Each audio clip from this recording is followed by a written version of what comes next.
are continuing today off yesterday's exciting topic. We were talking about how every person, no matter how low you are, can connect to Hashem through connecting to a Tzaddik. And we're going to explain this concept further in Tanya. But at the moment, we spoke about how every Yid comes from Hashem equally. And even the way we're found down here, we have an equal, constant connection to Hashem through a tzaddik, just like even the lowest part of the body, such as the toenails, comes from the brain of the father and is still connected to the brain of the son.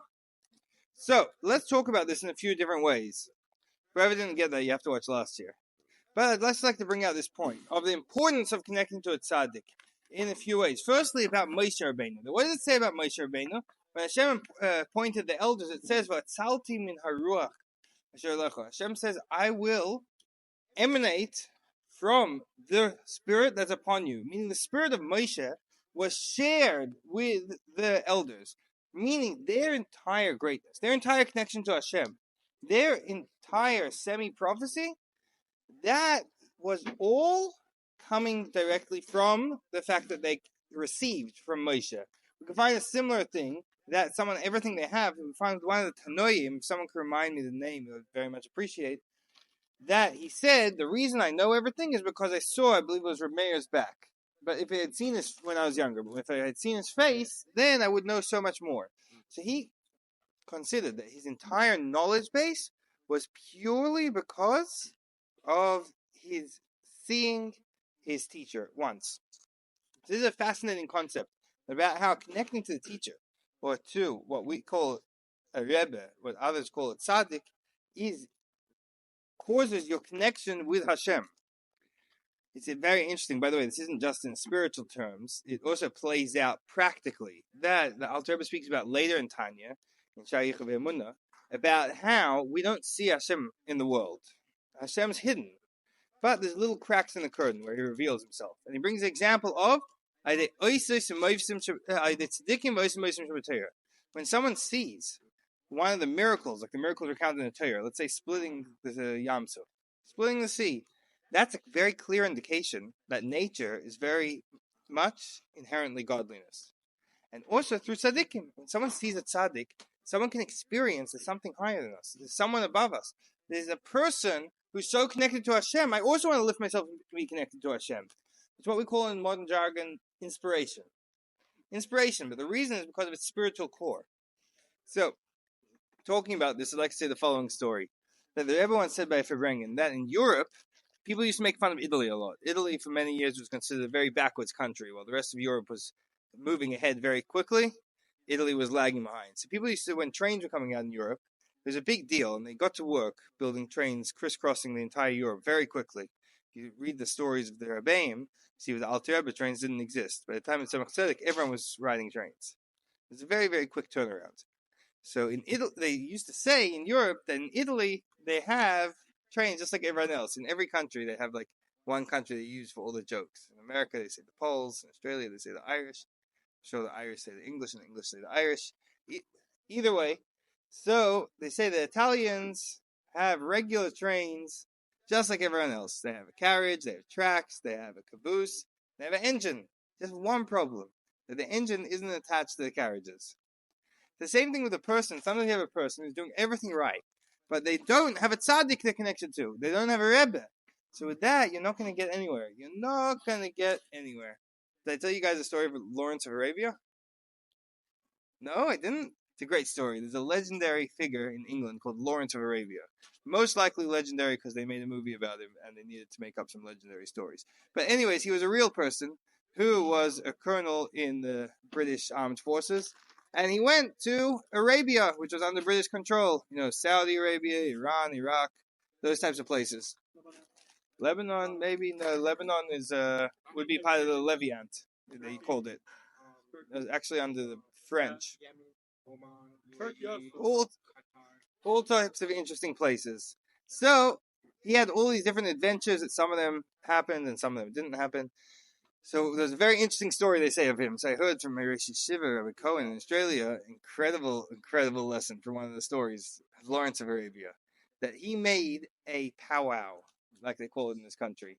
He made called together all the local sheiks of all the tribes and nomadic Bedouins and whatnot, and they had a big meeting, a peace meeting, in the fanciest hotel in a big city. So these sheiks ride in on camels and on horseback, and from their tribes, wherever they are in the desert, and they come to a big city, and they come into this fancy hotel, and they were shocked, amazed. You know what they were so amazed by? This modern technology they'd never seen before. Found out that there was a tap with a faucet, and it poured out water. They were amazed and incredulous. By them, if they travel in the desert, they have to stop by an oasis every day. And here you just have water flowing freely. At the end of the meeting, everyone went home. Next day, the hotel staff found they were missing all the taps. All the taps were gone. Right? They took them with them, this miracle device that can bring forth water. The only problem with their plan was it wasn't connected to a pipe. Besides that, the tap is a perfectly good tap. Because that's not connected to a pipe. So he was bringing out the point that if someone could be doing everything right, you could be learning, you could be davening, you could be having Avos Yisrael, but if you're not connected to the source, if you're not connected to Hashem through a godly person, not a god, the person is not God. It's like it says about Moshe Rabbeinu, is Ish Elokim, a man of God. Through a truly spiritual person in this world is someone you can actually relate to, and he can help you attach to Hashem. Without that, you can't get anywhere. You're like having a tap without the pipe. So, there's a Yid, Gershom Mendel. You guys know Gershom Mendel? Gershom Mendel Gerlich was the Rebbe's Shliach in Milan, Italy. And he was a very, very Chassidus Yid. So he traveled away to Italy. Nowadays, it's not considered so far. Back then, traveling from America to Europe was a big deal. So sometimes he felt he needed to see the Rebbe. Why did he need to see the Rebbe? Because he was running dry. He was running on empty. He needed some more oomph, he needed some more energy. He needed to be uplifted. He needed to be connected. So he'd fly in. One morning, he woke up in the morning. They say that any morning he woke up and the first thing he thought about wasn't the Rebbe, he flew in to New York. So he woke up one morning. A very special Yid, a very special Yid. He wakes up and he decides he has to go to the 770. He catches the first flight, goes to New York, gets out of the airport, takes the subway to Kingston Avenue. He steps out of the subway and he gets to street level and he sees the Rebbe walking into 770. But from behind, he sees the Rebbe's back. As soon as he saw the Rebbe, he walked back down the steps in the subway. Went back to the shlichus, carrying to the Yid in the Milan. He just needed to be connected. He just needed to tap in. He needed to be uplifted. That was all. Now he's ready to go back to business. So, there's a similar idea, a very different story expressed by Mendel Futzfass. So Mendel Futzfass used to speak to the Bachram a lot about traveling to the Rebbe. And it was very strange. He became Mashpia of Kvar Chabad. Now, in Kvar Chabad, you guys all know that Shlomo Chaim Kesselman was Mashpia for years. He was like the Mashpia of all the Chassidim in Eretz Yisrael. And he was an old-style Chassid. He was a Mashpia already in Tanya Prak and Lubavitch. And when it would come to Tishrei, he'd bring for months on end about preparing for Tishrei. And if you're traveling to the Rebbe, that you have to bring for years to prepare to be a person who's really fitting to speak to the Rebbe. A person who's really fitting to show your face to the Rebbe, you have to work on yourself. You have to work on your davening, on your learning. Otherwise, who are you to travel to the Rebbe? See, he passed away. When Shlomo Chaim passed away, the entire yeshiva and more or less all the Chassidim Eretz Yisrael were in crisis. Who's going to be the mashpia? Who's going to be the teacher? The Rebbe pointed to Mendel Futzfass, who was very surprised because Mendel at that stage was a businessman in England. He spent his time dealing in textiles, and besides that, he fundraised money to support the Yidden stuck in Russia. So he was very shocked. He said to the Rebbe he doesn't want to do it. The Rebbe Tavka made him mashpia. Anyways, he shows up. The start of the yeshiva year is Elul, a month to go to Tishrei. Sits down by the first Ferengen. They sing a niggin, and everyone's like waiting for what's this mashpia going to say, how we have to work ourselves, how we have to change ourselves, how we have to not allow ourselves to be complacent in our current situation. He sits down and he says, a bacher's avodah during Tishrei is to put together money to fly to the Rebbe for Tishrei. The whole avodah of a bacher during Elul is to put together money to fly to the Rebbe for Tishrei. That was it. To him, all there was to talk about was, are you connected to the Rebbe or are you not connected? Because to him, that was the step number one. if you're not connected to the Rebbe, if you're just doing things on your own, we're not godly people. We're regular, simple people. If we're not connected to a higher person, if we don't have a godly man who we're connected to, then who are we? How can we ever approach Hashem? As opposed to if you have a Rebbe in your life, it's a whole different story. Now he's someone who's a truly godly person who can now begin to connect you to Hashem. Actually, so Mendel would talk about the idea. It says in the Gemara, Rebbe Leishana Chiyom Nayin, which the meaning of the Gemara is completely separate from what Mendel explained it. Literally, it means that Reb Chia, who was a student of Rebbe, if Rebbe didn't say something, then how would Reb Chia know it? So if Reb Chia has an opinion, it was clearly from Rebbe. It's an idea in the Gemara.